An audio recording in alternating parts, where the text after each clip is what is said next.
people are awfully forgiving, or they just don't understand, what's been done to them. We are at an epochal shift. We're at a point where the West could tip into complacent and quite well-off redundancy, or we could play a decisive role in the future. What the banks did was reprehensible. That was why there was the outrage at the greed of the bankers when we gave them money that was supposed to help them lend to others, but they decided to use that money to pay themselves bonuses. For what? For record losses? We are governed by corporations today, often by corporations that don't have very much interest in the United States of America. I don't know what happened, man. What happened to the United States? It went so far in the ditch. At what moment did it all go bad? Was it disco? Was it Donna Summer? Is that what killed America?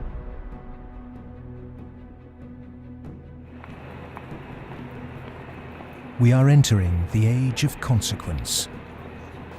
A rapacious financial system, escalating organized violence, abject poverty for billions, and the looming environmental fallout are all converging at a time when governments, religion, and mainstream economists have stalled.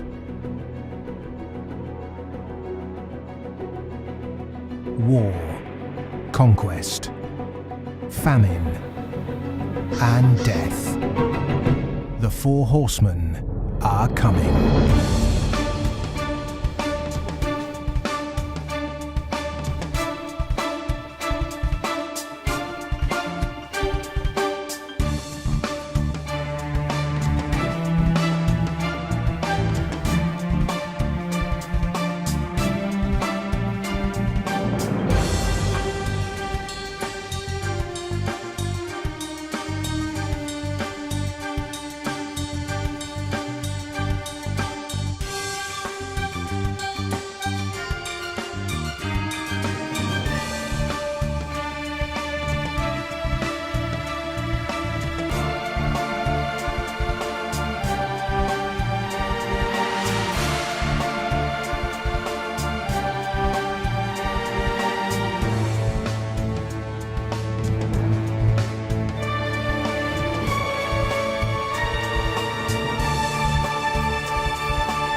This is not a film that sees conspiracies.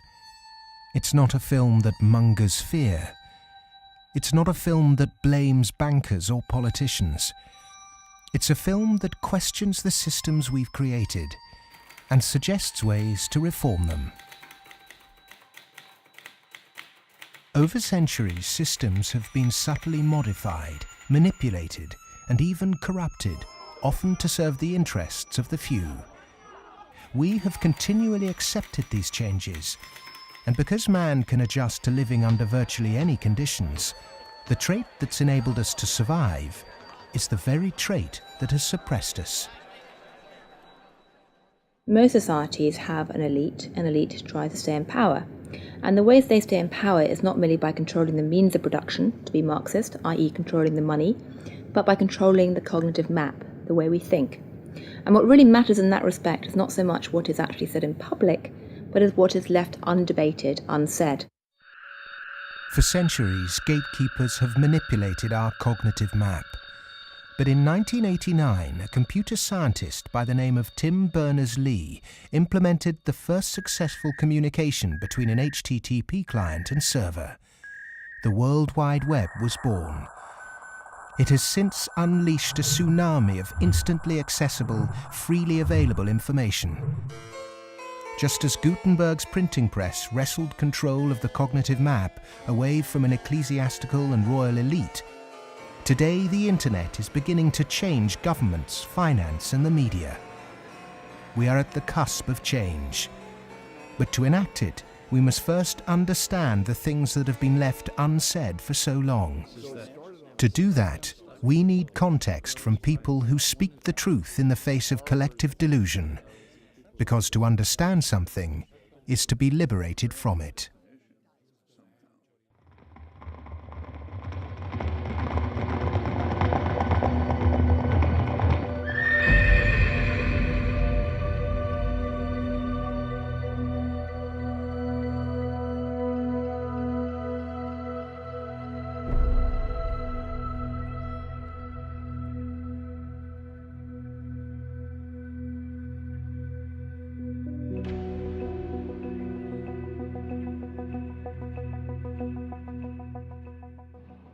The end of World War II, we had 50% of the world's gross domestic product. We were making 54,000 airplanes a year, 7,000 ships, et cetera, and we were the new Rome. And we recognized it and devised a power management scheme in the 1947 National Security Act to, we thought, manage it. And it worked fairly well during the Cold War. But we haven't done anything since, and I think that's another sign of our inability to grasp the new world, if you will.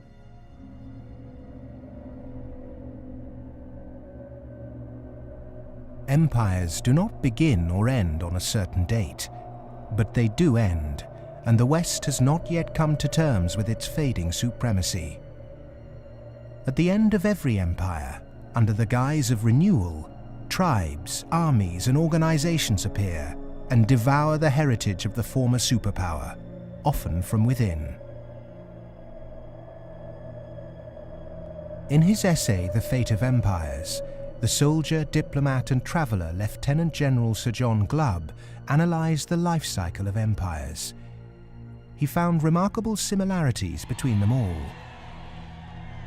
An empire lasts about 250 years, or 10 generations, from the early pioneers to the final conspicuous consumers who become a burden on the state. 6 ages defined the lifespan of an empire.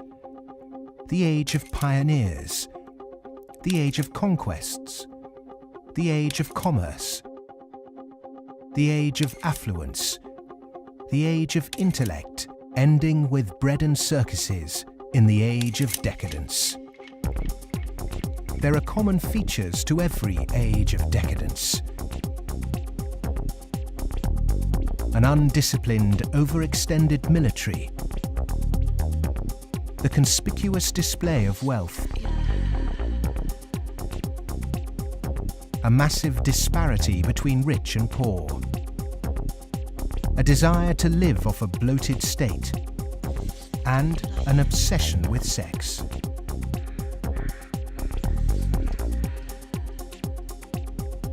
But perhaps the most notorious trait of all is the debasement of the currency. The United States and Great Britain both began on a gold or silver standard, long since abandoned. Rome was no different. So it started on a principle that was very sound, and it was on a silver standard. But as it corrupted further and further and further, the Roman denarius got to the point where it was basically a copper coin, and they learned how to plate, and it was washed in silver, and in circulation the plating came off. And at the end, all the senators that really did at one time represent the people only were interested in representing how much wealth they could steal at the top. Great empire wealth always dazzles, but beneath the surface, the unbridled desire for money, power, and material possessions means that duty and public service are replaced by leaders and citizens who scramble for the spoils. Historically, all the signs of the demise of empire are beginning to develop. Some are more trenchant than others. This current financial and economic crisis, that sort of thing always accompanies the demise of empire. The people of Rome were constantly being distracted by the gladiatorial events, and the politicians knew that they did this. Whenever there was unrest among the people, they had a huge event going on, and they created a new event with lots and lots of gladiators, and every day we're doing that. That is a common trait of declining empires. And so today in the United States, for example, you find a tremendous emphasis on all kinds of television programs that distract people from what's really going on. Sports is a big part of that, as it was in the gladiator times. In essence, we've been lulled into a lethargy, and we've accepted it. Just as our sports stars today earn vast sums, so did Roman charioteers. In the 2nd century, one by the name of Gaius Apuleius Diocles amassed a fortune of 35 million sesterces in prize money, equivalent to several $1 billion today. Strangely, perhaps, there's another profession that is disproportionately hallowed as an empire declines. The Romans, the Ottomans, and the Spanish all made celebrities of their chefs. And this again is typifying the end of an empire, where things were so great, we have this last oomph of momentum that we used to be great, and we felt great, and we don't feel it anymore. So everyone is out searching for it. Well, maybe it's in the best food, or the best clothes, or the best music, or the best movies, or a reality TV show, or another magazine. But you can never get enough of what you don't need. What you need is a strong moral conviction that is pervasive throughout the society, and integrity reigns.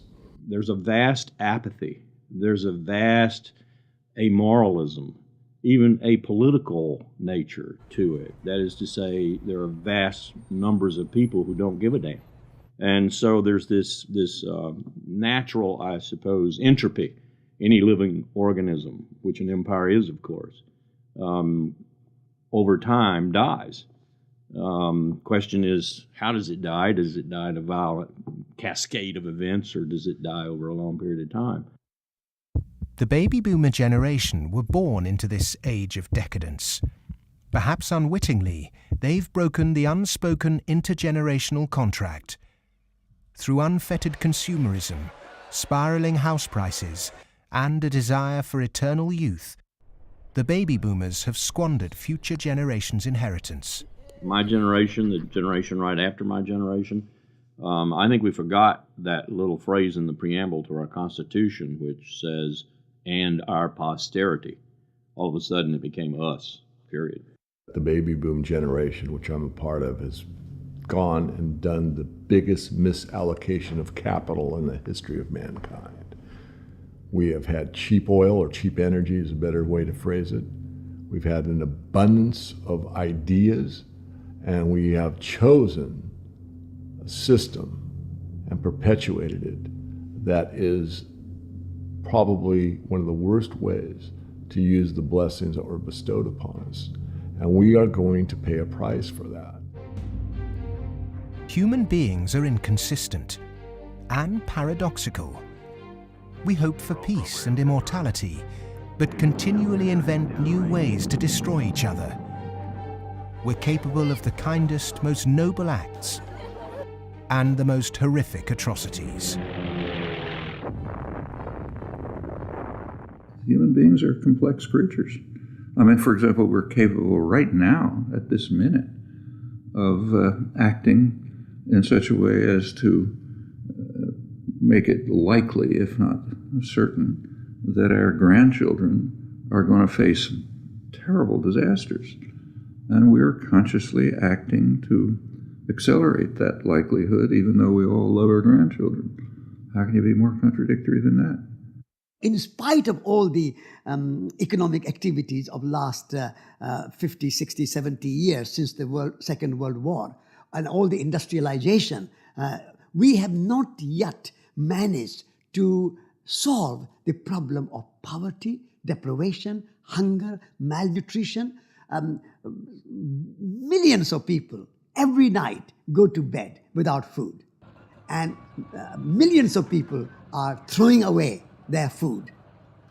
Waste on the one hand, and poverty and deprivation and hunger on the other hand. Malnutrition on the one hand, and obesity on the other hand. What kind of system have we created? Why, with such brilliant knowledge on the planet, are we still struggling to distribute wealth fairly? How has the human race developed a flawed system of government and economics that serves the few at the expense of the many? And with such poverty in an age of plenty, why have we not had the will to change such a vicious social structure? Greed is the fundamental kind of ingredients for the immoral economy. The problem is not that there's not enough in the world. People say that there's a poverty, we have to create more wealth. There's enough in the world for everybody's need, as Mahatma Gandhi said, but not for anybody's greed. But is it just greed, or does it go deeper than that? Is the problem systemic?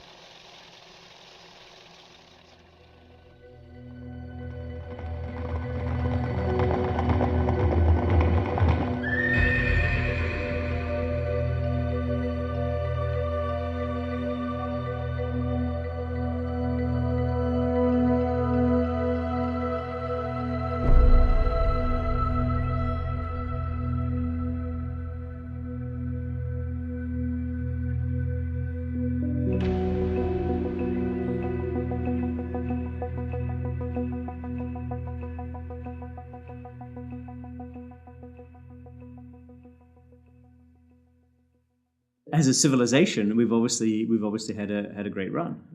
We've done very well. We had the Industrial Revolution. We survived that. We built a lot of modern military technology. We've survived that so far. We built a banking system, and we're still struggling with that part of it. But we've had a good run. It's kind of like when I was working on Wall Street for 7 years. I had the experience some people would have. Let's say working at a meat processing plant, they become vegetarian. You work on Wall Street and you see how these banks like Goldman, J.P. Morgan, these other banks make money. When you see money, it kind of makes you sick. Well, I think if the people knew what the banking system is up to, as Henry Ford said, there would be a revolution tomorrow morning. The fact is, most people think that what a bank does is lend you money that someone else has put in the bank previously. But what a bank actually does, what a commercial bank does, is to create money from nothing and then lend it to you at interest. If I do that, if I manufacture money in my own home, it's called counterfeiting. If an accountant creates money out of nothing in the company accounts, it's called cooking the books. But if a bank does it, it's perfectly legal. And so long as you allow fraud to be legalized, then all kinds of problems are going to pop up in the economic system, which you can't do anything about. Private banks create money out of nothing and lend it at interest. Now, that sounds absurd. When I teach sophomores, about money in banking and how banks, they never believe it. And so you have to go through it again and again. Yes, banks really do create money. They really do. Here's how it happens. And it's absurd, and they're right to doubt that could possibly be what's really going on. But it is. Now, if the banking lobby is very strong, they're going to say, well, we don't want to change the system. We're making so much money out of it. What we have to do is, A, try and convince the people that it's their fault, that their wage claims are too high, and that's why we're having lots of inflation, or people are speculating on housing, and that's why house prices are going up. What they're not going to say is that this is happening because banks are creating money out of nothing and pumping it into the system, and that's why prices are going up. But how is it that we've ended up with a system in which banks have the power to create money? Since 1971, when President Nixon took the United States off what was left of the gold standard, the world has operated under a system of money known as fiat. The dollar, the pound, the euro are all government fiat currencies. Fiat is a Latin word meaning let it be so. It is the law that this government currency be money. Indeed, without that legal enforcement and the fact that we must pay taxes with this money, that dollar bill or that computer digit that represents a dollar would be pretty much meaningless. Only the government has the power to issue fiat money, but banks can create it through lending. Over the last 40 years, since this system of fiat money became the global norm, the supply of money has grown exponentially. In fact, we've seen the greatest growth in the supply of money in history. But who benefits? Of course, those that have the power to issue money, governments and banks. Then, those companies and individuals that get this money early. They can spend it before the prices of the things they want to buy have risen to reflect the new money in circulation. In other words, they get services, products or assets cheap. But prices soon rise, So holders of assets such as houses or shares will then see gains without there necessarily being any improvements to the company or house in question. Often this can lead to speculative bubbles. But what about those at the bottom of the pyramid? Those on fixed wages or incomes, those who live in remote areas, or those with savings? By the time this newly created money has filtered down to them, the prices of the things they want to buy have increased. Their savings buy them less, however, and their wages remain largely unchanged. In some cases, they have to take on debt just to be able to afford the things they were previously able to buy, which means they have to go back to the banks. In reality, this process of creating money only redistributes wealth from the bottom to the top of the pyramid, and thus that ever-increasing gulf between rich and poor gets bigger and bigger and bigger.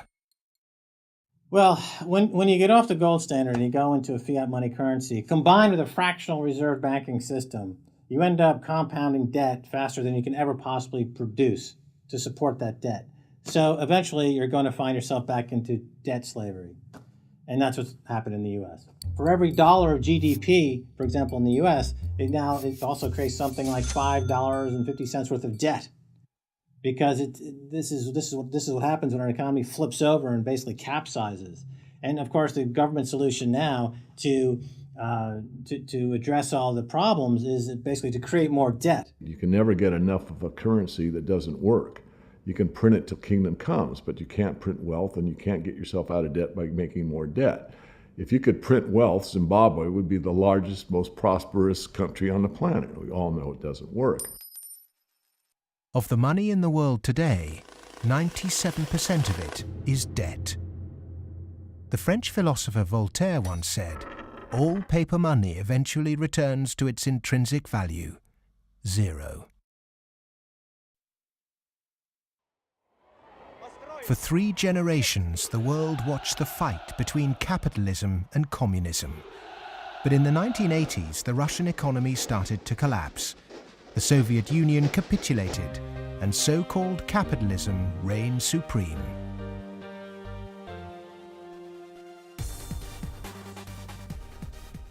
Before 1989, we had a battle between communism and the market.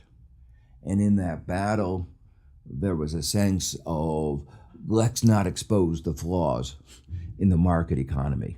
This is too important of a battle that you don't criticize our team while we're fighting their team. And their team, associated with authoritarianism, with a failure to deliver well-being to their society, it was very clear that if you had to choose between these two, which was better? Communism failed first for various reasons. I think it was inefficient, human rights, lack of respect, so forth. So capitalist West has been continuing in a triumphalist mode, thinking, our adversary has failed. That means we're doing everything right. Both systems are trying to do something which is fundamentally impossible, grow forever. And they're both going to fail. One failed first. Capitalism's going to fail later, or it's failing now. America right now is in a very interesting position because in the past 200-300 years of its history, it's a culture and country which has almost always existed on the assumption that resources could be expanded. If there was a problem, you always try to deal with it by expanding the pie. Go west, young man.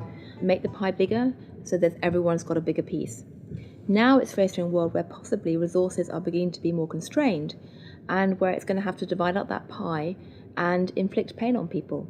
And that's something which it is not well prepared for.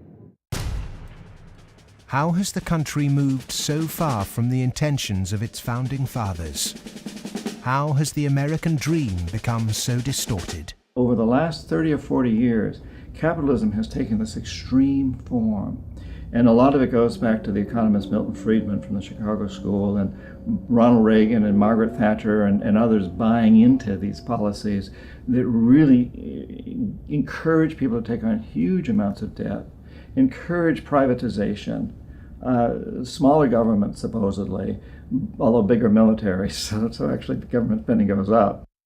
deregulation, getting rid of rules that govern the people who run our institutions, especially our corporations. It's as though we suddenly are supposed to believe that the human beings who sit at the top of corporations don't need to be regulated. They're some sort of gods. Milton Friedman, his protégés the Chicago Boys, and the neoclassical ideology beat the classical approach to economics and became the framework for what we today call capitalism. There are two main competing economic approaches which determine how we humans manage the world and distribute wealth. These are the classical and neoclassical schools. The classical school favours less government interference, more personal autonomy, and recognises that humans cannot function without natural resources. The neoclassical school, which has a more dismissive view of natural resources, thinks government should rule the economy, solve social problems, and leave the free market to look after the distribution of wealth. The neoclassical school emerged around 100 years ago due to vested interests' desire to protect their assets. This meant that neoclassical mathematical models and assumptions were divorced from reality. They're based on what ought to be, instead of the classical models which are based on what actually is. It's these neoclassical models, which favour large corporations, that have been used to legitimise the financialisation of the global economy. Championed by Ronald Reagan and Margaret Thatcher, neoclassical economics still dominates policy-making today. The Reagan Revolution, as we call it in the United States, obviously the Reagan-Thatcher Revolution, if you think about it more globally, was a big change in power structure and a big transfer of opportunity and wealth. Now, it's not that the poor gave it to the rich. It was a transfer within the well-to-do. So that the financial sector, in particular, in the United States, for example, but also in the UK and some other places, became vastly more profitable. And wages in that sector went up a lot. I mean, we focus on bonuses, but it's also base salaries went up a lot, overall compensation. So there's a transfer from the non-financial part of the economy to the financial part of the economy that actually is unprecedented as far as we can see in any of the available data to us. And I'm talking about all of recorded human history. In 1932, in the aftermath of America's great stock market crash, a piece of legislation was passed to protect society. The Glass-Steagall Act was introduced to separate ordinary high street banking from investment banking. 67 years later, in 1999, under the influence of Treasury Secretary Larry Summers and his predecessor Robert Rubin, President Bill Clinton repealed the Glass-Steagall Act. Once again, banks could take ordinary depositors' money and speculate with it on virtually anything they liked. Wall Street has become a very particular type of casino. And it's unfortunately not the kind of casino they have in Las Vegas, which is, perfectly legitimate form of entertainment. It is a casino that has massive negative repercussions on the rest of society. So it's not just losing your money on a few wild nights. It's about the way in which those organizations lose their money, impacting the whole of society, leading to a massive loss of jobs. This unfettered gambling pushed the entire global financial system to near collapse. With balances and debt obligations larger than the GDP of entire countries, the banks had become too big to fail. The West was unprepared, and bankers met their reeling and disorientated governments. You have to bail us out. We need money. If you don't give us the money, the whole thing goes down. And what are you going to do with millions and tens of millions of people who have lost everything in their bank account? You will have a revolution on your hands. So fork over the money. Borrow the money, create it out of nothing, and give it back to us, and so that we can face our problems and not go under, or otherwise. And this is what Mr. Hank Paulson did in the U.S. Congress. He went there one day and he told them, well, look, we need $700 billion, and we need it now, or else. Is this system we call capitalism really capitalism? In a capitalist system, government is supposed to be small. But today the state is more bloated and invasive than it's ever been. Individuals and companies are supposed to operate in a free market. Good enterprise is rewarded with profit and flawed enterprise with failure. But during the 2008 banking crisis, the people saw the Western economic system divided in a way they were told could never happen. Socialism for the rich, capitalism for the poor. And in America, for example, the banks that got in trouble got bailed out by the government. That's socialism. And people are arguing against socialism in America, and yet it's probably the most socialist country in the world right now. We have a system which isn't even a proper capitalist system. Rich people make mistakes that they don't get punished. Poor people make mistakes that they get punished. Yeah? Or even worse, that they don't make any mistake and they are forced to pay for the mistakes of the rich. When the taxpayer is footing the bill for the misplaced speculation of bankers, then suddenly, instead of the economy serving the human being is now in perpetual service to amoral financial organizations.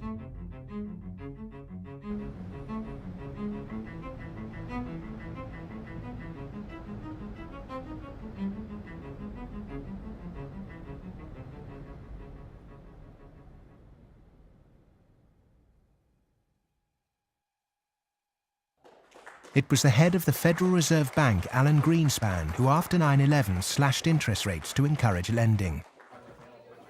Bankers needed new participants to keep cash flowing into a system that had become a global pyramid scheme. All this newly created money entered the housing market and created unprecedented inflation. House prices rose and rose. New mothers were forced back into the workplace to service huge home loans, and the Anglo-American dream became all about land speculation. The housing market in the West isn't about ownership. The housing market in the West, because it's the only way ordinary people can get ahead, and ordinary people can't get ahead but by wages. What we've created is a mass bubble economics around housing. As that sucks in a huge amount of capital, takes capital for genuine innovations in the economy, and puts it into a speculative use that has no genuine productive outcome. It's interesting, if you talk to people in Germany, for example, they don't see a connection between owning a piece of property and being inclined towards being democratic. There's lots of people who rent their housing there, and they're perfectly comfortable with that arrangement. But it is true that in somewhat different contexts, both Mr. Reagan and Mrs. Thatcher pushed for more people to own housing. And actually, this is part of the problem, because if you push people to buy housing before they're ready, and if you push very dubious loans on them, and they don't understand what they get themselves into, you can have huge adverse repercussions, exactly what led to, in part, the subprime housing crisis in the United States. That's not anything to do with democracy, that's just a bad economic idea.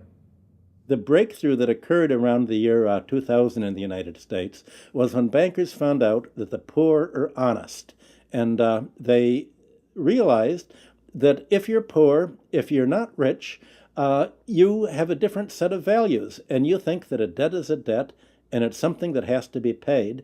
And that people will try to pay the debts that they're stuck with, even if the debts are not valid, even if the debts are much more than they expected, even if they really can't pay the debts. The lending and banking institutions, when they drew up contracts with interest rates, with flexible interest rates, I think they knew in the beginning that these problems were going to come back later on, where folks weren't going to be able to afford the mortgages as the interest rates increased. It put a lot of people in situations where they were taking food out of refrigerators, taking kids out of higher education. They're not able to afford college anymore. And it is making a really, really bad situation worse. The banks engaged in what was a criminal conspiracy to charge more to the blacks and Hispanics.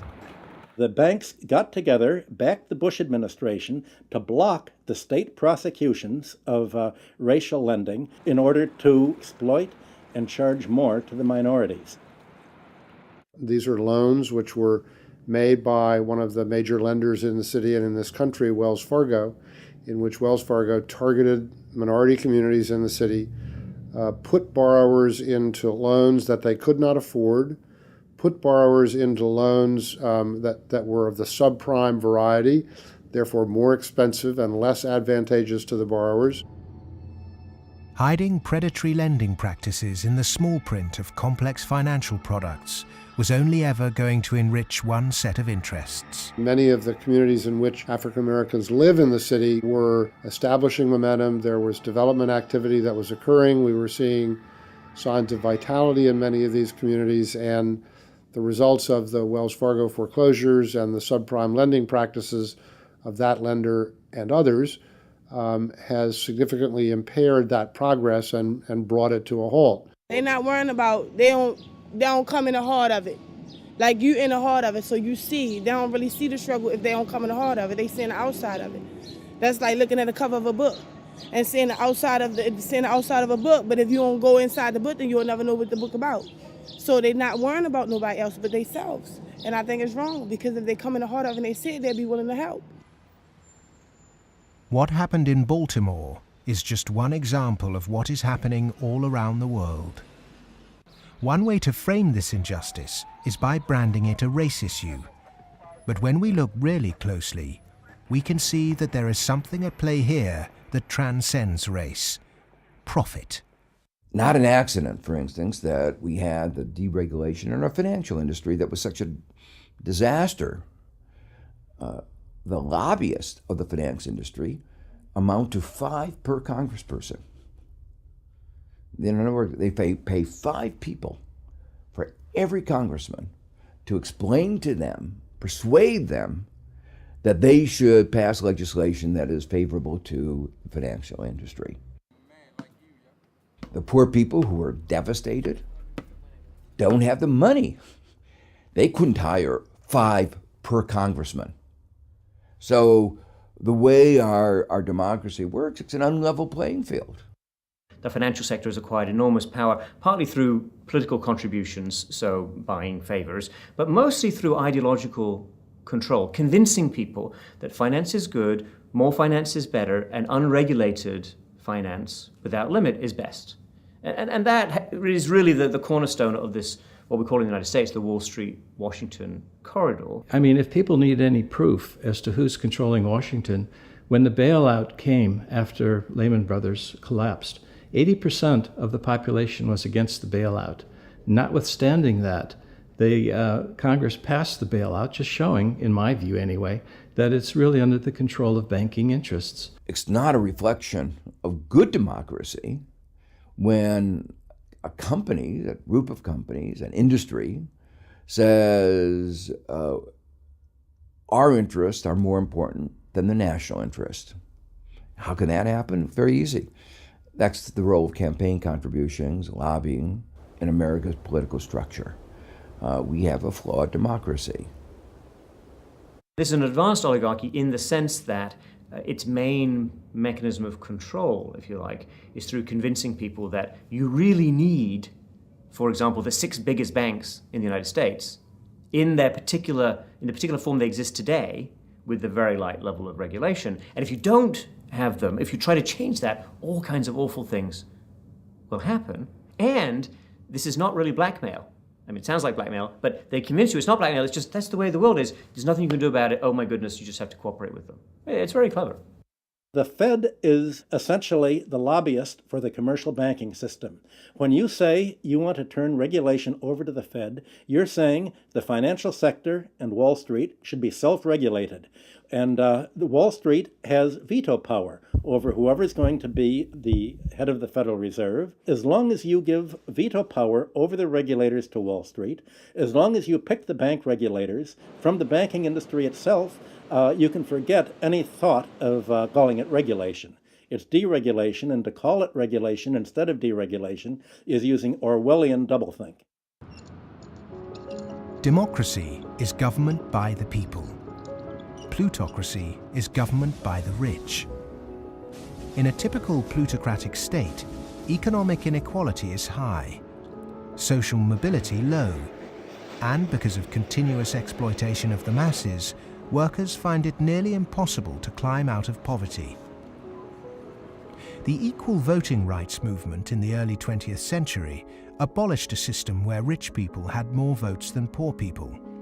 But today, lobbying has put pay to that and reduced the American political system to a mere clearinghouse for the concerns of the rich.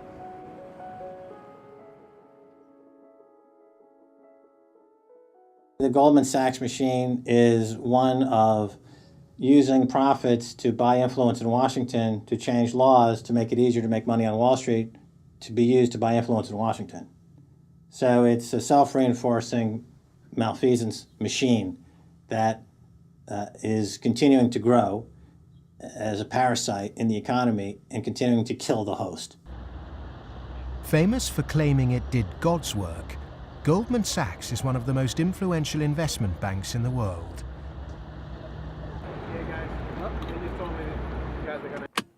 Its alumni often occupy positions of great influence in governments and central banks.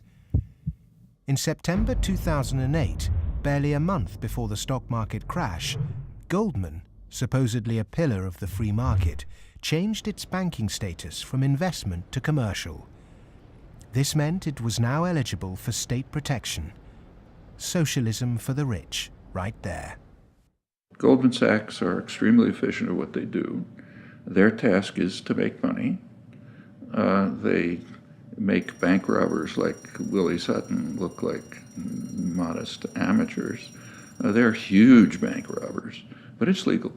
The system is set up so that they can do it. In the recent years, they've been selling securities put together from mortgages that they knew were worthless. So they're selling these things to unwitting consumers, making a ton of money on it. Meanwhile, they're betting that they're going to fail because they know that what they're peddling is rotten. So they placed bets with it's called credit default swaps and other things with a huge insurance company, AIG, and that was insuring Goldman Sachs against the failure of the stuff they're peddling. During America's subprime collapse, Goldman traders Michael Swenson and Josh Birnbaum made a $4 billion profit by short-selling junk mortgages. Backed by Dan Sparks, internally Goldman Sachs called their position the Big Short and bet against their own clients. Senator Carl Levin called Goldman Sachs chief executive Lloyd Blankfein to a Senate subcommittee to testify under oath. Much has been said about the supposedly massive short Goldman Sachs had on the U.S. housing market.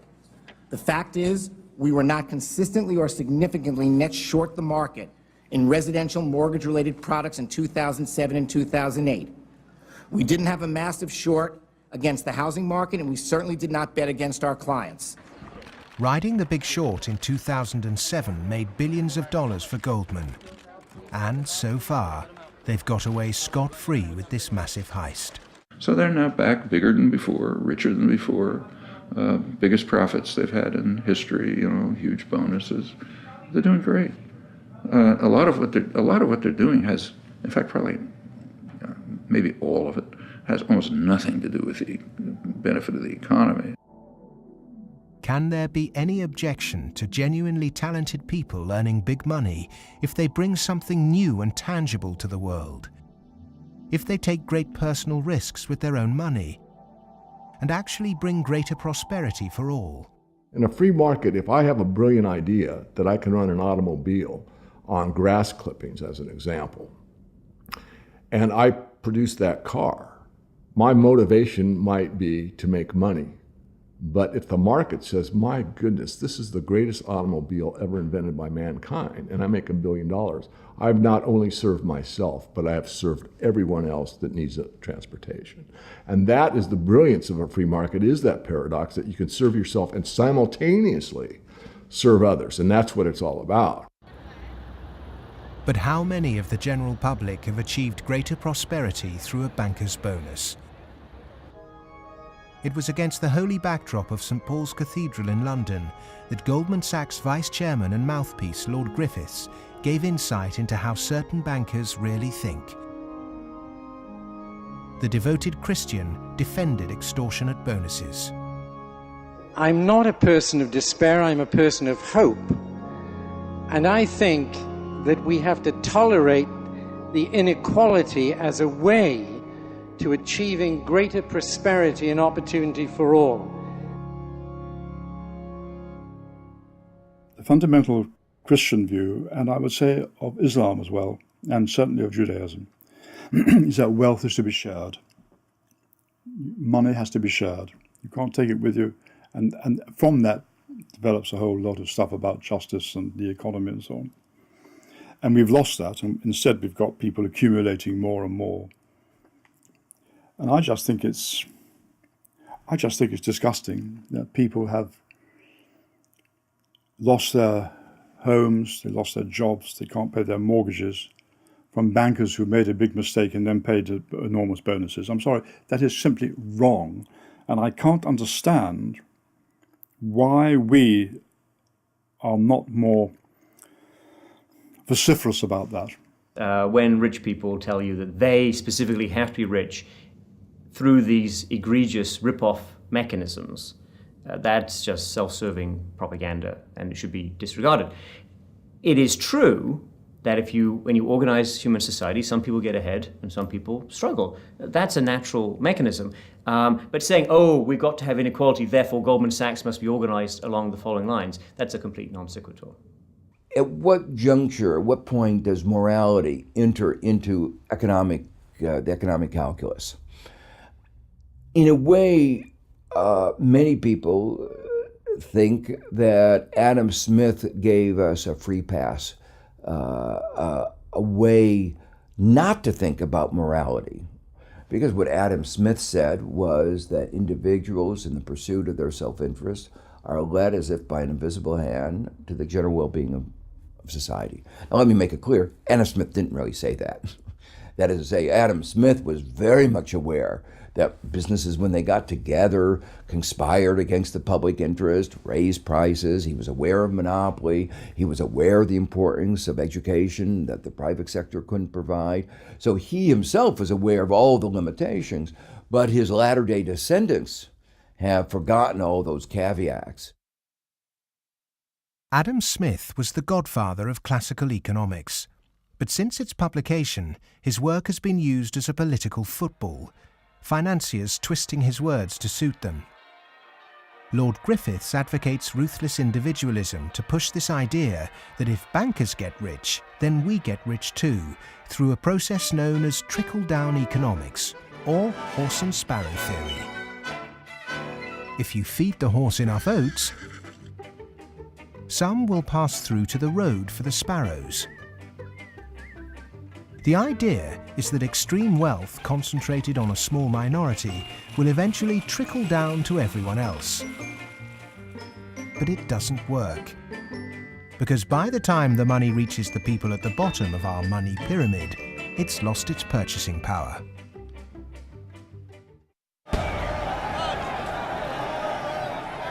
But the public are now confused as to why our political leaders have allowed this to happen, and quite naturally now ask why. Because our political processes are badly flawed. They're badly flawed because of the dependence on lobbyists, on campaign contributions. So that's why, my view, and a view I think of a lot of people, is that we have to restructure our political processes to give more voice to the ordinary citizen and less voice to the interest group, to the moneyed groups, to those who have taken such a large role in shaping our tax code, our regulatory regulations, and so forth.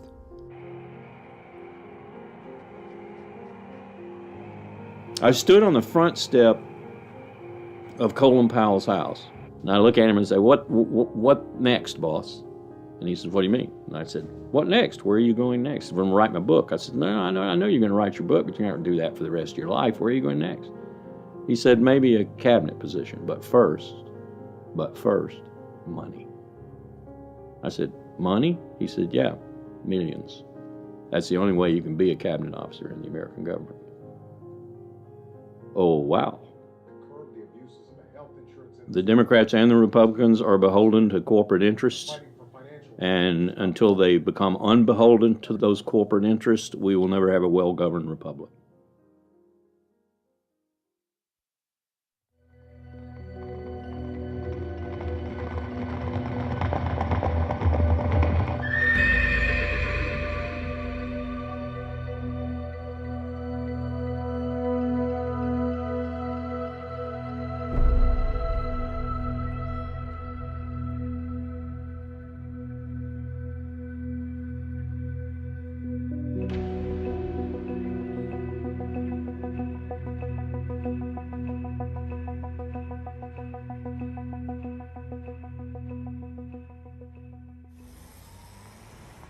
The inherent iniquity in our system of money, banking and politics has not just had consequences domestically, but also on a massive scale globally.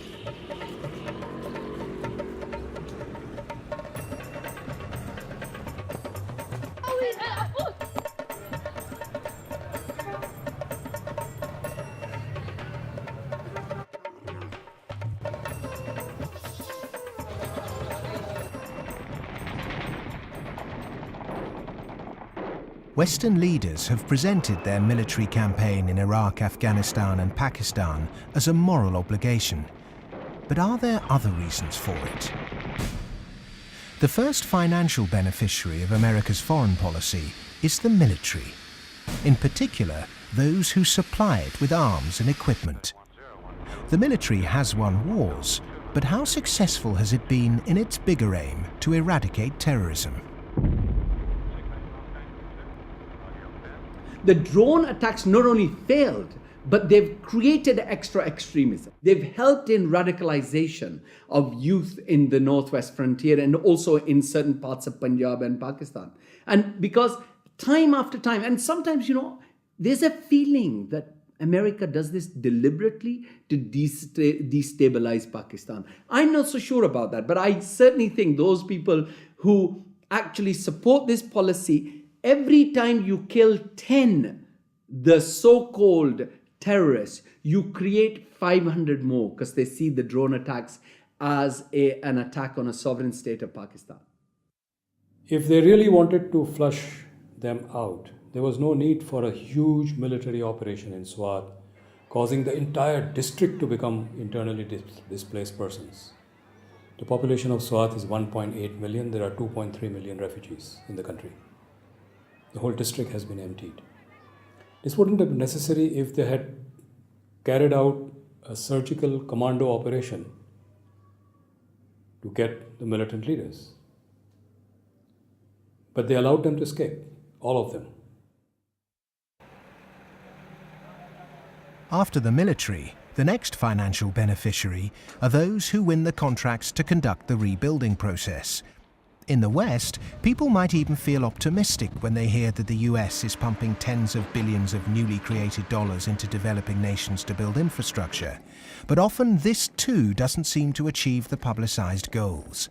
Is there another reason we give these countries aid? We economic hitmen have created the world's first truly global empire, and we've done it primarily without the military.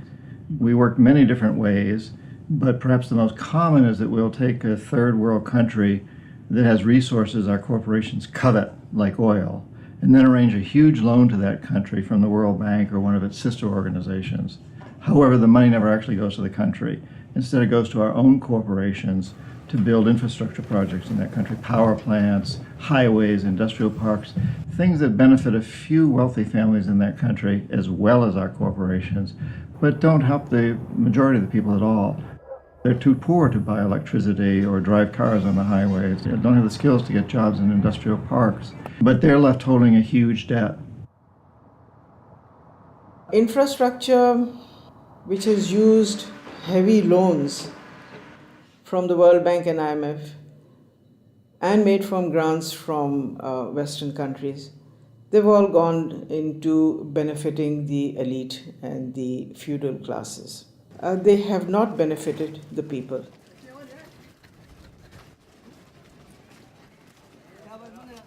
A lot of money goes to these consultants and companies from the West who charge huge amounts of money, and actually the real money on projects and on ordinary people is very limited. The masses have very little already. So those landlords who have the infrastructure and who are going to make money because of the infrastructure that is built through their roads, they will prosper. But the ones who don't have any resources, they've not had jobs, there isn't an economic activity for them in terms of manufacturing goods so they can sell and they can also prosper. When you don't have that, what do? They resort to joining the Taliban because they see the enemy coming in and taking away what little bit they have. President Obama, I understand, wants to invest $7.5 billion in Pakistan's infrastructure to alleviate poverty and, take away all the divisions and all the anti-American sentiment over here. Whatever his reasons are, we can do without it. In fact, it's the worst possible thing he can do. This kind of help is actually going to be a hindrance. It's just going to make matters worse. It will bring this contrived war and terror into our rural areas. How much of US foreign policy is genuinely altruistic? And how much is it influenced by the banks and corporations that profit so tremendously from it? America's evangelism of democracy is riddled with contradictions, not least of which this idea of promoting democracy at the point of a gun, or opposing regimes which are democratic but not in the way that America wants. So too, this idea that America has been promoting free market capitalism has also been riddled with contradictions, because the reality is that American firms tend to make most money when countries are at the cusp of change, certainly American financial firms, and in a sense they want markets that are changing structurally, but not too free and too transparent, because they make money when markets are a bit opaque.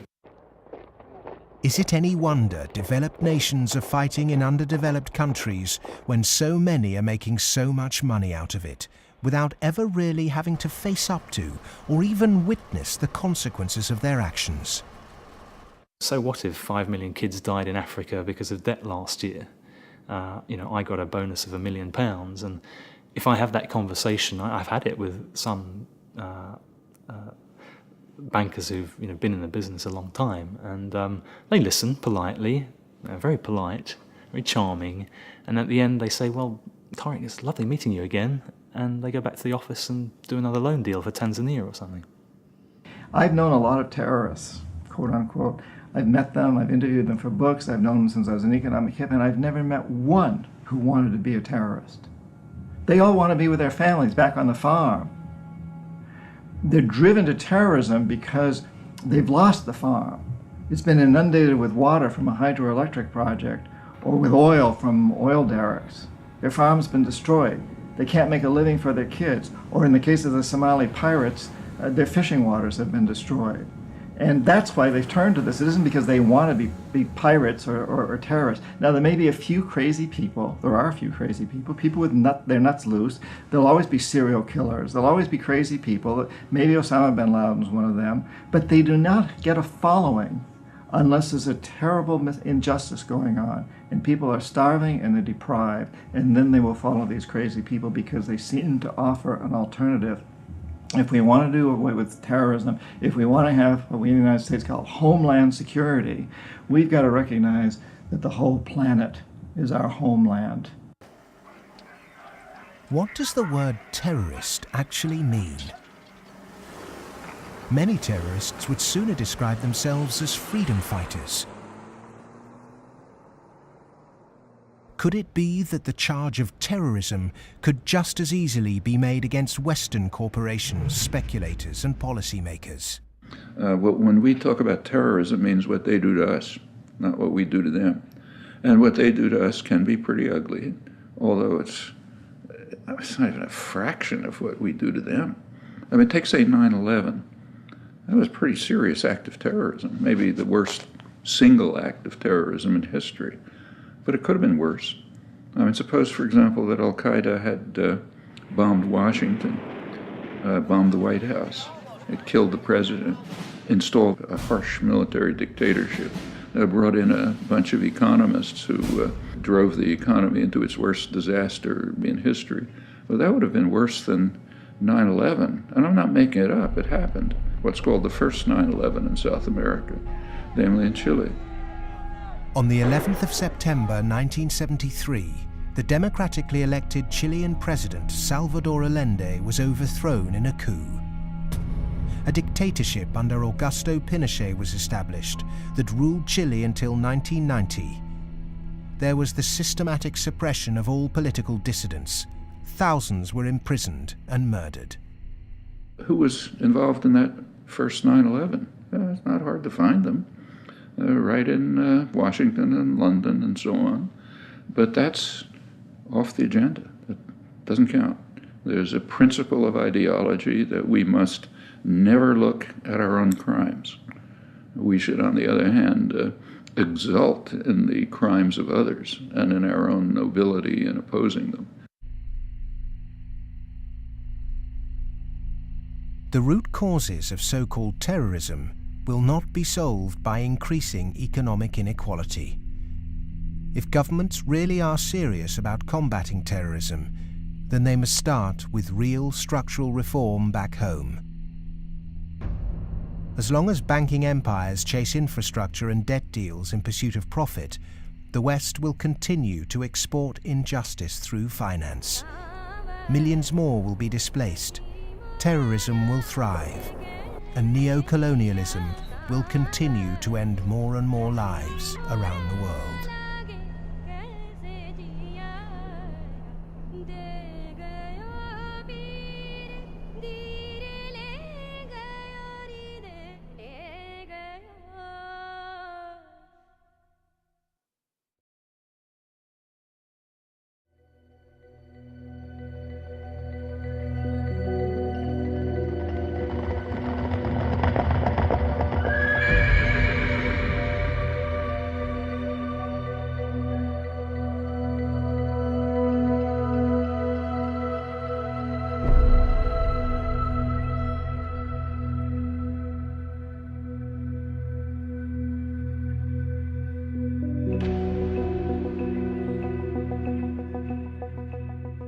What's happened is that we have moved from a relatively empty world to a relatively full world. That is, empty of us and all of our stuff to now full of us and all of our stuff.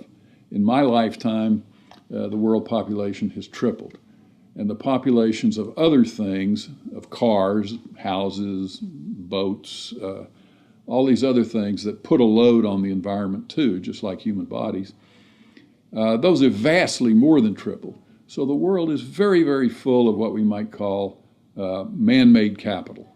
And it's becoming more and more empty of what used to be there, what we might call natural capital. We are the first generation, we in the rich developed world are the first generation to have got to the end of the real benefits of economic growth. For hundreds of years, the best way of raising the real quality of human life has been to raise material living standards. And that's what's driven the huge rises in life expectancy and increases in happiness and other measures of well-being. But all those have now come detached from economic growth. And although life expectancy continues to rise in the rich world, it's no longer related to the amount of economic growth a country has at all. And the same is true of measures of happiness and measures of well-being.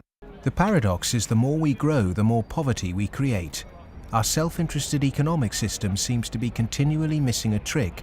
So as we keep plundering the Earth's natural capital, is it time to rethink our Western definition of progress? When I look at the world, I look at it much the way Royal Dutch Shell looks at it. They have one of the best strategic entities in the world, private or public.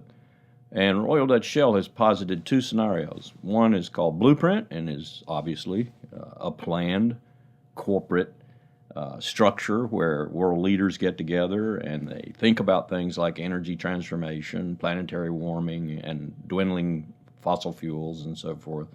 The other is called Scramble. And Scramble is pretty much what it sounds like too. It's a mess.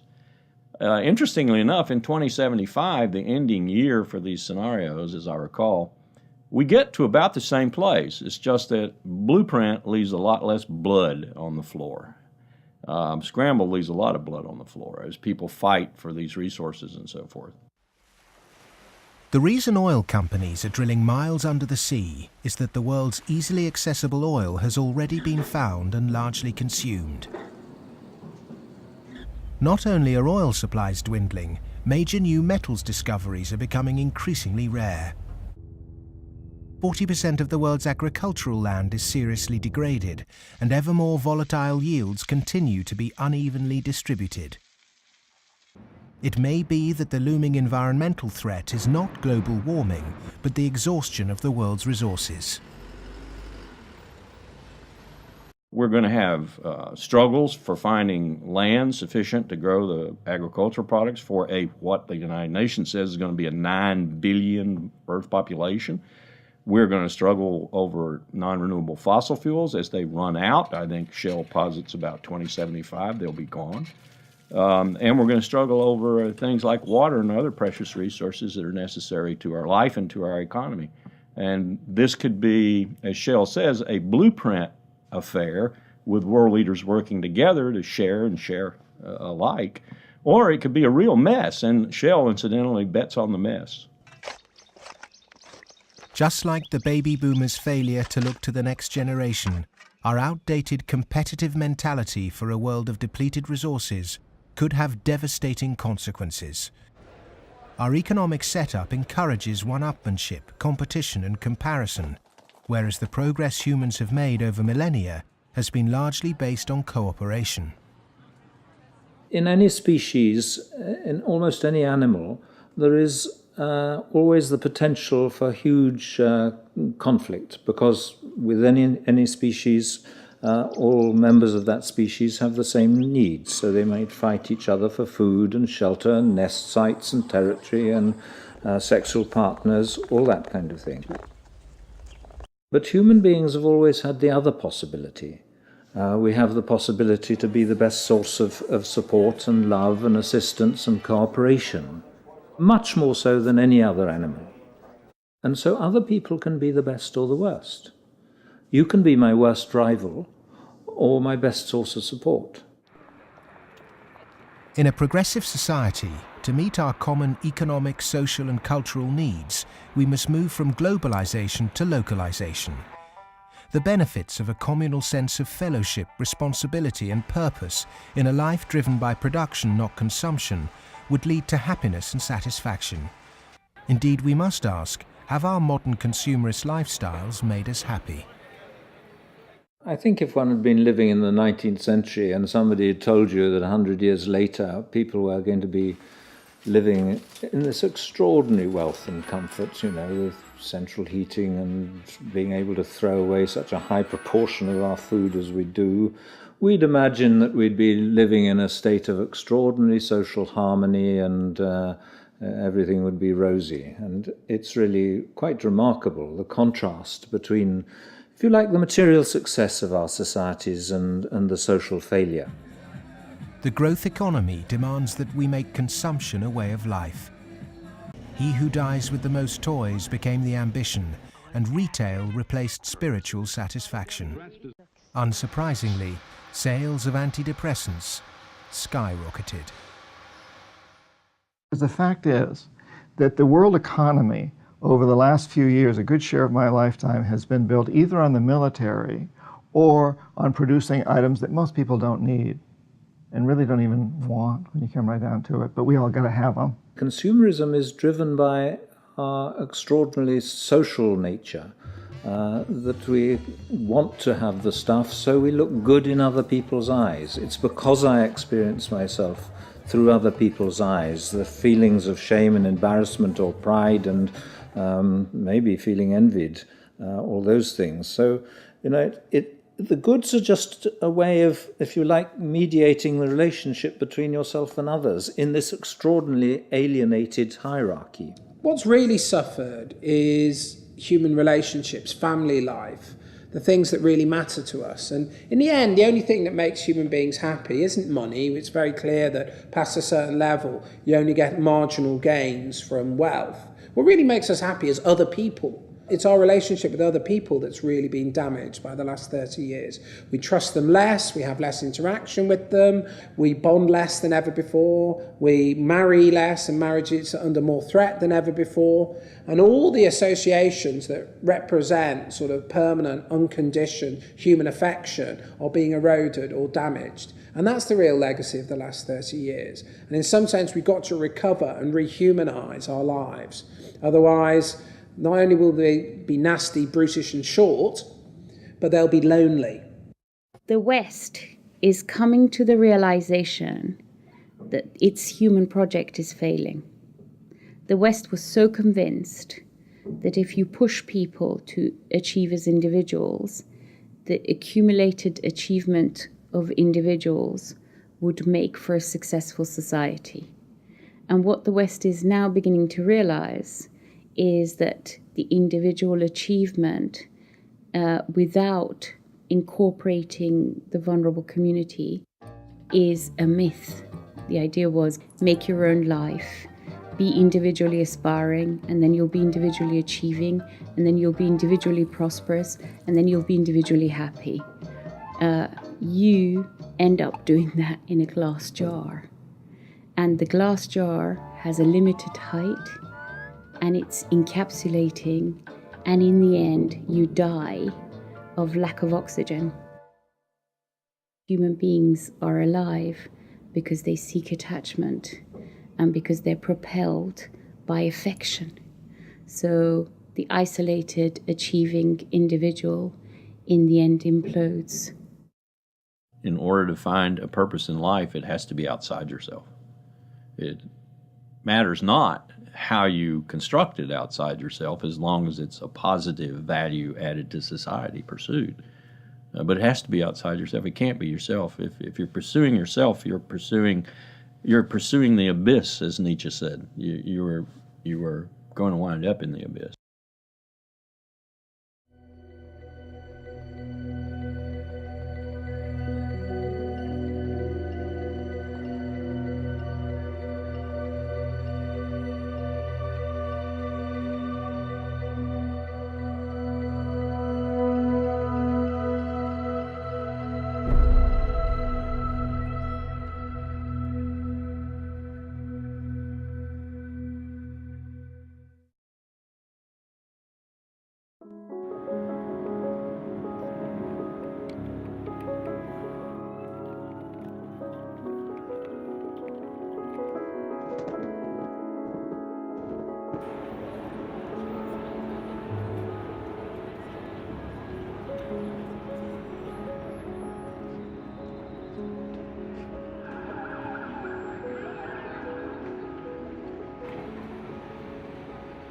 One of the most powerful cultural frameworks that shapes the way we think today in the West is the Hollywood film construction. And it follows a particular cultural pattern in that there is a beginning, there is a middle and an end, there is drama, tension, there's resolution, there's usually a goodie and a baddie, and there's usually a story told through the medium of human beings. This Hollywoodization of the way that people communicate and the way they tell stories about themselves and view their recent history has very much impacted how we look at the financial crisis, in that people look at the beginning, the middle and the end. They look at the drama around Lehman Brothers and they wanted, say, a resolution, and they wanted baddies, they wanted sacrificial victims as well. So people have focused on a few individuals. And the idea that somehow it wasn't just one or two individuals who were at the root of the problem, it was a systemic problem, that actually almost everyone who participated was in some way guilty, either of outright negligence or simply failing to ask the right questions or simply failing to ask why money was so cheap for so many years. The idea that it was a systemic flaw is something which is very hard for people to grasp and even harder to depict as a good story. Perhaps there is this feeling of helplessness because we don't understand what the real problem actually is. Cleansing a few bad apples will not rectify the flaws at the heart of the Western economic system. A system that should be protecting people is in fact the very thing that's enabling our four horsemen to ride with such vengeance. The modern-day four horsemen: a rapacious financial system, escalating organized violence, abject poverty for billions, and the exhaustion of the Earth's resources, are riding roughshod over those who can least afford it. They gallop unchallenged because the cognitive map that's been put in place by our schools, universities, and our media does not encourage us to question accepted norms. Instead, there is apathy. In a sense, I think we're rather depressed societies. We've got used to the idea that there's nothing that can be done. There is no alternative, that, we're never going to deal with these environmental problems and we live in a dog-eat-dog society and that's it. I think what we have to take away from this is a recognition that most of these problems can be very substantially improved by making our societies more equal, reducing the income differences, and that also helps us to solve the environmental problems. We can reach a society that is qualitatively better for all of us. Well, the apathy is sort of engineered because you don't have any discussion of this in the public media. Hardly by surprise, the public media are owned by the real estate and the financial interests, and they're not going to explain to people the integration between the financial, insurance, and real estate sectors, the FIRE sector. There's this disinformation going on, passing the buck, denying what the real driving factors are. All of these are common strategies. In fact, even in education, you can see that banks have helped to set up universities. They've funded them. They fund think tanks. They have educational foundations. They own newspapers. All of this stuff is going on as a kind of propaganda exercise so that the people don't actually work out what the problem is. You should not assume because you don't have a background in economics or in law that these issues are somehow too complex for you. They're not complex at all. It's very simple. It's about power, and it's about democracy, and you understand that just as well as I do. One source of this disinformation is the neoclassical school of economics. These economists and academics have been successful in convincing the world that their models were gospel. But just as Gutenberg's printing press was revolutionary in the 16th century, today we're at the dawn of internet enlightenment, which will remove the cloud of ignorance upheld by academic and media gatekeepers. Education can be a form of mass mind control, and it's astonishing that today neoclassical economics continues to be taught in all Ivy League universities. I do get letters from students in economics departments at other universities. They're into some graduate program or something, and they say, "Oh, John, I just read such and such that you wrote, and this is the kind of thing that interests me. I'm stuck in this program here in which, I can't even talk about any of that. What's your advice? What should I do?" What they're teaching you is what you're going to have to oppose. A lot of it. I mean, some of it's useful. But so some of it's useful, go ahead and learn it. And the other reason for learning the rest of it is know your enemy. An individual might not be able to change the system, but they can change themselves. If we're not offered proper education, we must begin our own. And a good place to start is to become reacquainted with the classical economists, and with something that so few question, but that affects us all, our system of money.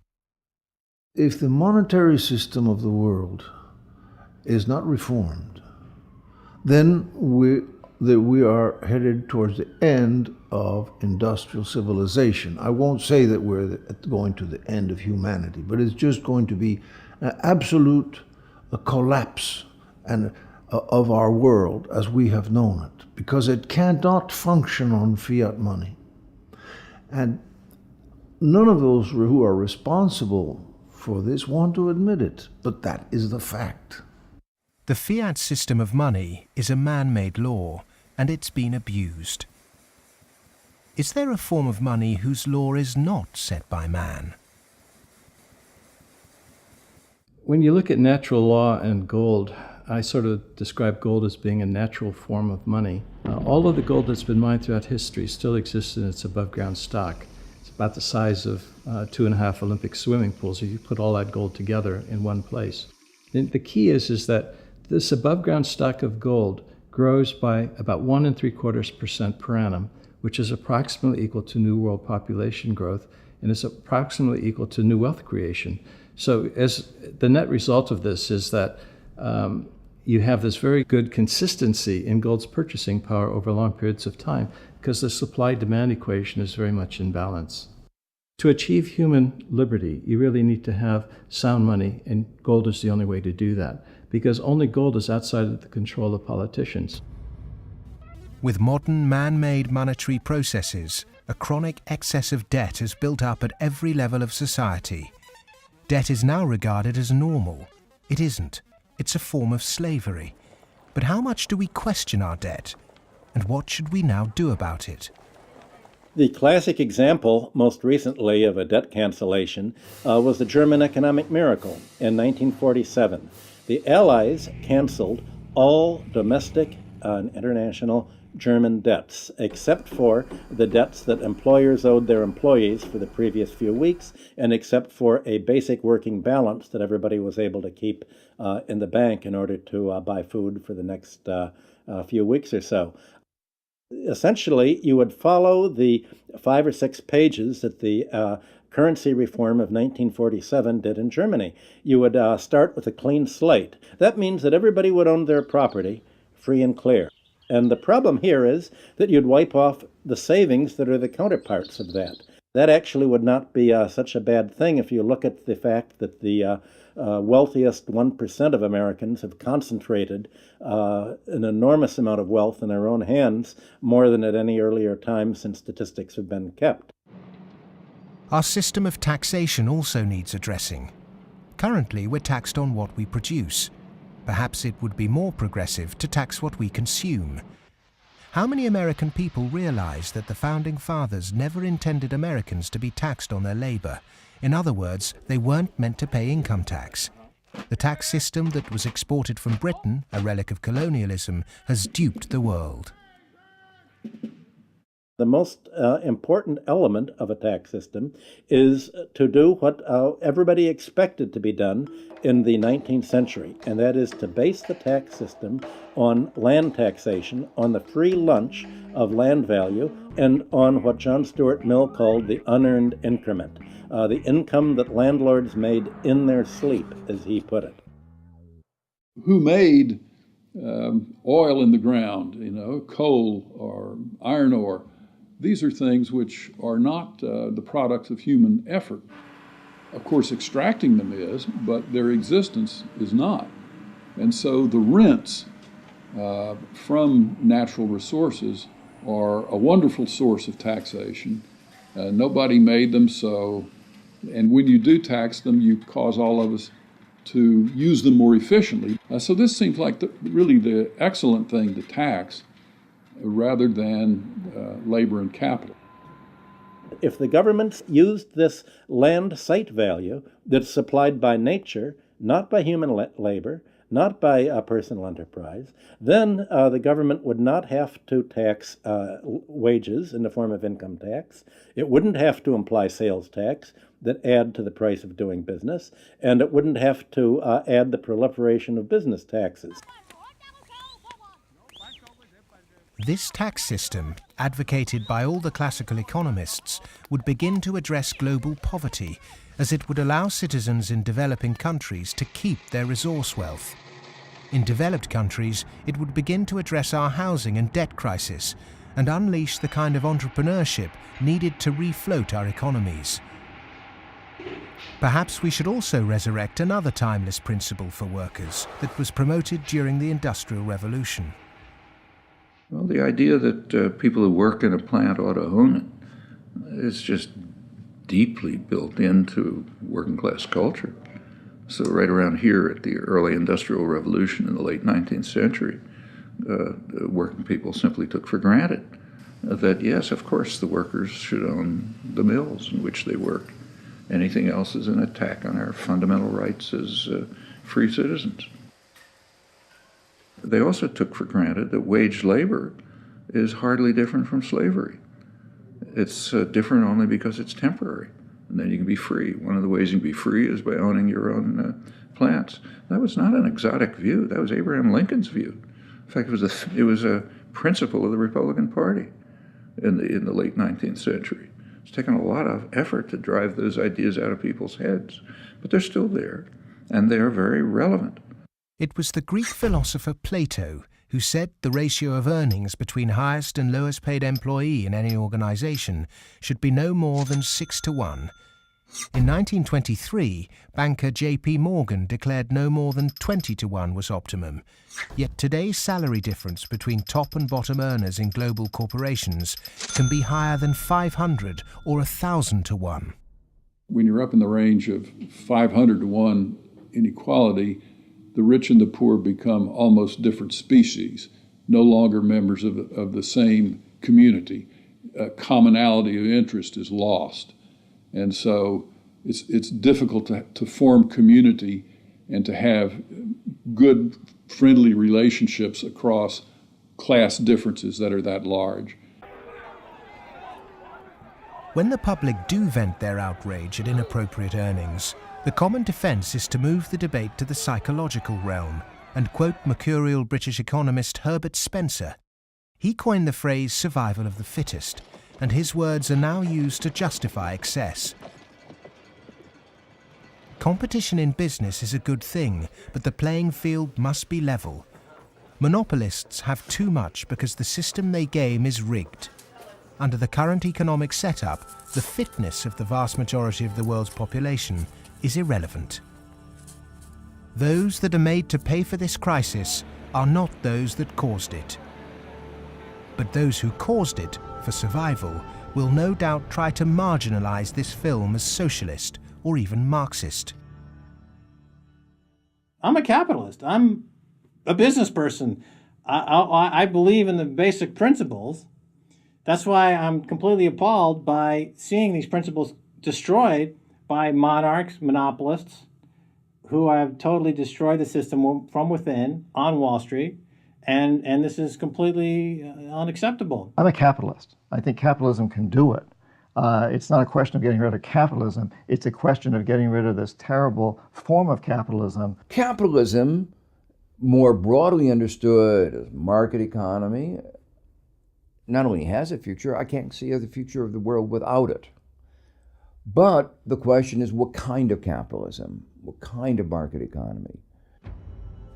A system of reformed capitalism built on independent money, a tax system based on consumption, not income, and employee-owned businesses would begin to build an economy that's not dependent on constant growth to service its debt. We've endured the so-called free market for centuries, but far from being free, it's led us to destroy nature and each other in a vain attempt to progress. It's absolutely ludicrous to suggest that somehow there is a scientifically defined boundary of the market that we should never change. And of course, that's what the free market economy wants you to believe. Because once they convince you of that and claim that, on top of that, claim that they have the truth because they are PhDs in economics, then they can tell you whatever they want, and then you'll have to accept it. But that's where we have to take these guys on. Politics is about drawing the boundary of the market. When you think about it, a lot of things have been taken out of the market over the last 2-3 centuries. 2-3 centuries ago, you could buy and sell human beings, child labor, a lot of things that you wouldn't imagine you could buy and sell today. So, over time, we have redrawn this boundary, and there is nothing wrong with redrawing the boundary again. Things that were considered absolutely reasonable in the 1850s, like selling any chemical on a street corner and telling you that it's a pharmaceutical drug that will be good for you, things like that were absolutely commonplace then, are now serious criminal offences. Well, the same thing will be true of active money management in 100 years. The breakdown we saw in the Great Depression and witnessed again at the beginning of the 21st century occurred because in the name of growth, much was taken out of the system by those who contribute very little. Multinational corporates and banks will always want to grow without having to compensate those people who actually do the work to produce the surplus. In the past, every time too much was taken by those who contributed little, people rose up to halt the violent practices enacted by a tangible enemy. Today, the question is, with such a formless enemy pervading every element of our economic and democratic process, can it be done again? Of course it can be done again. Look, it's a cycle. We're not debt peons, but maybe rats running around a little wheel in somebody's big cage somewhere. The finance rises. Finance becomes organized. You make a lot of money in banking. It's easy to go out and buy politicians. But the essence of democracy, the essence of American democracy, is this is a repeated confrontation, a repeated showdown. And in the 1830s, Andrew Jackson beat the second bank in the United States. In the early 1900s, Teddy Roosevelt beat J.P. Morgan and John D. Rockefeller. In the 1930s, Franklin Delano Roosevelt, FDR, beat everyone from Wall Street. And now we have to do it again. the one single thing that makes me optimistic rather than cynical, pessimistic, is my students. First, I do not see the desire to go to Wall Street amongst them. I see the opposite. Second, I see a disdain amongst them for people who are motivated. Not just they don't want money, I see a disdain amongst them for people who do just want money. The crises we face today are created by humans. And what is created by humans can be changed by humans. So we are all capable of transforming our world. Revolutions are philosophical. Getting organized and preventing the culprits camouflaging the real problem means it's possible to embark on a bloodless revolution against the violent organizations and barbaric leaders who've trashed the economy. Central banking, rigged capitalism, land speculation, income tax and neoclassical economics have corporatized democracy, stunted progress, perverted the course of human destiny and compromised the future of this planet. If these issues aren't addressed, then the next implosion will be on a scale unimagined. Whatever the propaganda, at the beginning of the 21st century, central banks' unregulated cheap money pumped up land values, which created an unsustainable asset bubble in a world that once again operates a rigged tax system that enriches entrenched privilege. Neoclassical economics have ruined life for the bottom billions, tempted everyone into intergenerational conflict, and created massive suffering that has no limits. Human beings go mad in crowds and come to their senses slowly and individually. History is littered with examples of people who threw themselves off the yoke of oppression to adopt radical change, only to end up with popular new rulers that maintained the status quo. To really understand something is to be liberated from it. Dedicating oneself to a great cause, taking responsibility, and gaining self-knowledge is the essence of being human. A predatory capitalist's truest enemy and humanity's greatest ally is the self-educated individual who has read, understood, delays their gratification, and walks around with their eyes wide open.